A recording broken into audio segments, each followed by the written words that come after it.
All right, so welcome in to the JVT Football Show. My name is Impala Goma Victor Gracious Hines, your host, and as always, it is a pleasure having you join me on this show. So it is a Monday. Welcome back from the weekend, and what a weekend it was! It was absolutely entertaining, thrilling, and fascinating in the world of football. We had some pretty thrilling matchups and some pretty shocking results as well from the Premier League, La Liga, Serie A, and the Bundesliga, as we'll be taking a look at in today's edition. Now, with that being said, we're going to dive straight into today's show, and I think the best place to kick things off from would be in England and the Premier League. Now, first things first, here's a quick rundown as to what went down in the Premier League this past weekend.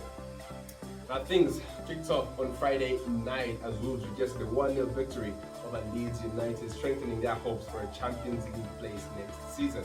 On Saturday, Southampton and Chelsea played out a 1-0 draw at the St. Mary's Stadium. Milan on the score sheet for the Saints, while Mason Mount has been in fine form for Chelsea over recent weeks despite a penalty to maintain Thomas Tuchel's unbeaten run as Chelsea manager thus far. Now, Burnley and West Bromwich Albion played a goalless draw. Everton, for the first time since 1999, registered victory at Anfield against Liverpool in the league, courtesy of Richarlison and Sigurdsson, who gave Everton all the bragging rights in Merseyside. Now, Fulham defeated Sheffield United by a goal to nil, while on Sunday, West Ham United defeated Tottenham by 2-1. The same scoreline went for Leicester City against Aston Villa, with the Foxes beating Villa by 2-1. Then Manchester City, who was no more service as usual, they defeated Arsenal by a goal to nil. Raheem Sterling, the only goal scorer of the game, which took Man City 10 points clear at the top of the table and tightened their grip on the Premier League title. Then running things off on Sunday was Manchester United, who defeated Newcastle United by 3-1. Marcus Rashford, Daniel James, and Bruno Fernandes on the score sheet for the Reds, while Alan St. Maximan got the consolation for Newcastle United.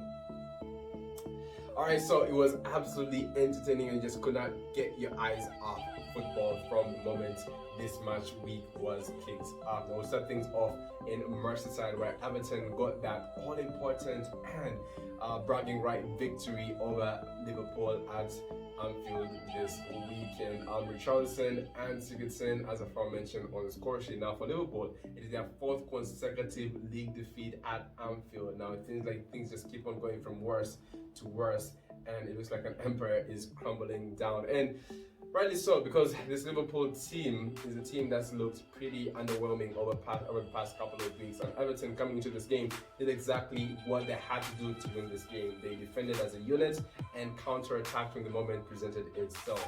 They knew that Liverpool had been shy in front of the ball over the past couple of weeks. They were timid. They were failing to break down their opposition. And then when you have a defense that led by a wonderful defender in Michael Keane, what a stellar performance against Liverpool on the night, was always going to prove to be a hard task to ask from Mohamed Salah, Roberto Firmino, and Sadio Mane, who have been firing blanks over the past couple of weeks in the league. Now, Everton, as I say, defended as units, counter-attack, reserved the victory. For Liverpool, they look at a team that is tired. They look like they are tired. They look like they are spent. Injuries have hampered the team, and then playing week in, week out, and hearing Jurgen Klopp come out more about the fixture list all the time, it just shows how he's concerned about his team, why he's concerned about his team going out playing week in, week out, and not having time to rest. Because this Liverpool team is spent, as I say, it is spent, and the problem is we have like a portion of the season still to go, and you have to find a way of getting yourself into Europe. Because he said that right now the goal is to get into the top 4, but as it looks, they keep losing their games while the teams around them, their competitors, keep winning their games. West Ham United, Chelsea keep winning their games, Leicester City keep winning their games, Manchester United. So it is going to be a tough task for them, but this is where his greatness as a manager, as managing a team, is going to come into question. Now, there's no question that he's won countless trophies as a winning manager. I mean, he's made his point by managing an entire team. That is a whole other different scenario. So it's going to be interesting to see how Jurgen Klopp manages to manage this team on the rest of the season. For Everton, they can claim on the bragging rights, and it will be a party over there with Carlo Ancelotti leading the celebrations. Now, Over to the Emirates, where Manchester City made it 18 games without winning or drawing a game, and they are on an 18-game winning streak, courtesy of a Raheem Sterling early goal against Arsenal. And Manchester City, clearly the dominant side. You can look at the scoreline and it looks a tight scoreline, but if you watch the game, then you know that it was anything but that. Now, it looked like Arsenal was staring down a barrel of, a catalogue of goals after Raheem Sterling scored very early on, but Mikel Arteta managed to shift things, managed to cut down the gaps, cut off the gaps, and then limit Manchester City to only one goal. And of course, Raheem Sterling came out saying that he was our manager, he was their manager for quite some time, so he knows them, he knows their strengths, he knows their weaknesses, and he changed things and then just cut the gaps. But Manchester City could have gone on to get like 2 or 3 more goals because they had plenty of opportunities, they kept cutting Arsenal open, but they flanked the opportunities, and on other occasions, Arsenal did also manage to shut them out and defend as a unit. Now, Arsenal did have possession of the ball, but were never looking like a team that was going to score. They had 3 shots and only 1 on target. There was nothing clear-cut about Arsenal's attacking sense in the game. But on the night, Manchester City won the game, and they've tightened their grip at the top of the table and their grip on the Premier League title. While for Arsenal, back to the drawing board. And the fact is, Arsenal are now a mid-table side. Those who do not believe that, then I think you're going to have to find ways of believing, because that is the truth and the truth. But Arsenal have the potential to go on and become an absolute world beater once again. Why? Because there's some exciting talent in there. Now, Mikel Arteta decided to switch things up and go with Nicolas Pepe instead of Emil Smith-Rowe. Now, over the past couple of weeks, we've seen Emil Smith-Rowe, Bukayo Saka, and Odegaard light things up for Arsenal, getting not only their fans excited, but us watching from the outside. And it was quite of a surprise when he decided to change things up, and then Smith-Rowe coming in the second half. It's never easy when you come into the second half when the game has already set pace and you're going to have to try and catch up with them. It's pretty hard in that scenario, and Emil Smith-Rowe and Lacazette, who came in as the cavalry, found that be the case. But I think Arsenal, what they need to do now is accept their position, as Mikel Arteta has accepted, and that's why he keeps on saying that you have to trust the process, alright? What Arsenal needs to do is they need a rebuild, and they are on a rebuild. They have to accept the rebuild, they have to embrace the rebuild that Mikel Arteta is talking about. They have the talent, but at the same time, they need to nurture that talent. They need to build the philosophy, and then they need to get the players who aren't meant to be there out of the club, and then they get the players who are going to be the ones to build the foundation on into the club. They have to work on their recruitment, alright? Not recruiting players who are way past their prime and giving them big money contracts, not recruiting players who seem to be good on paper but really aren't that good. They need to get players in who are going to fit into the philosophy that Mikel Arteta wants to go with, and players who are going to be there for the long term, not just temporarily.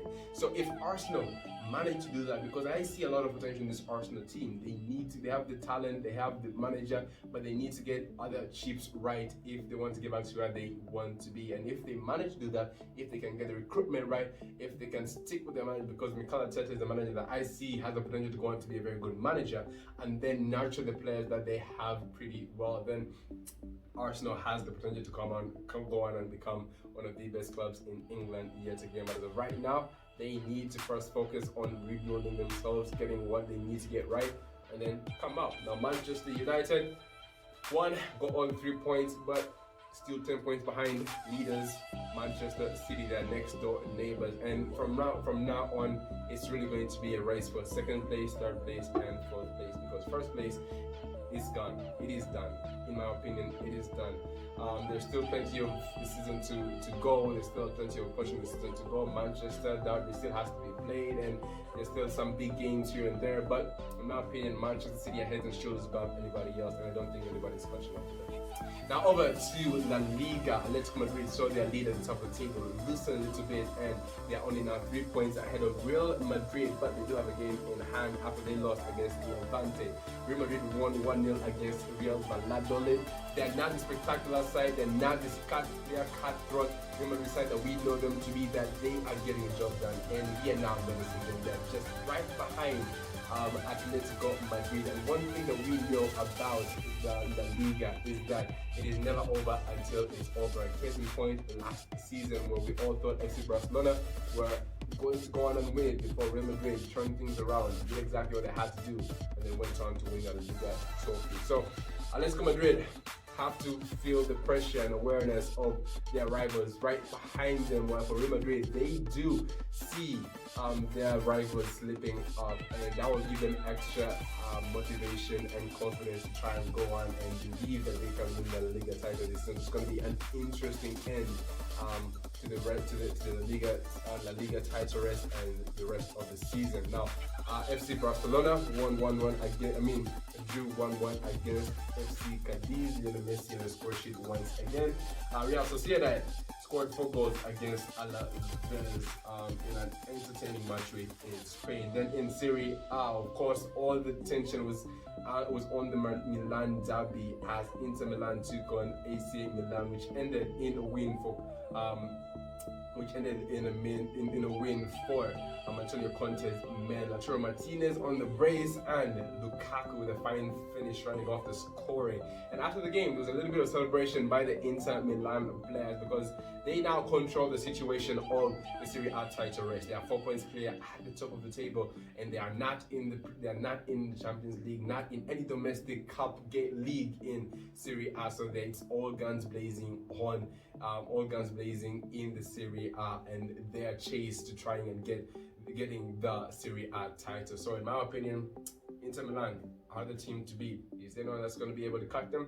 Would it be Juventus? I don't think so, because Juventus keep on slipping up. But they do play Crotone today, and it will be a game worth watching to see how they react to Inter Milan's victory. Now, in the Bundesliga, FC Bayern Munich and Eintracht Frankfurt played out a 3-goal game, which we saw Eintracht Frankfurt defeat the defending champions, the European champions, which was a shocker to most. But FC Bayern Munich have had a pretty up and down past couple of weeks, and results have been underwhelming. Results have been below expectations, and well, as I say, it is shocking, but to some people who've been following them closely, may not be as shocking because the team is tired.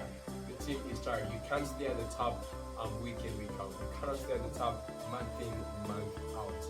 Eventually, you are going to get tired. Eventually, teams are going to figure you out, and eventually, they are going to come out and win these sort of games. But I still fancy them to go on and win the Bundesliga title yet again, and fancy them to go on and win the Champions League as well. Because every team goes through this period, and in every season, they go through a period whereby they slack off a little bit, but eventually they will find their footing and they'll be back to the environment that we know well.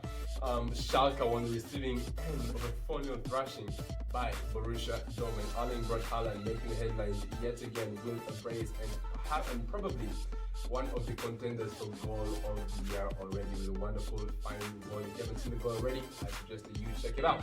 Then Borussia Mönchengladbach lost 2-1 against Mainz, while Hertha Berlin won the losing side against RB Leipzig, who won the game by 3 goals. So it was an absolutely entertaining weekend of football, and there is yet more to come this week as the UEFA Champions League and Europa League return. But as of right now, I want to thank you for tuning into the show, and I'll see you guys all pretty soon. Comment in the comment section below if you have anything to say about the Premier League, Serie A, La Liga, or the Bundesliga.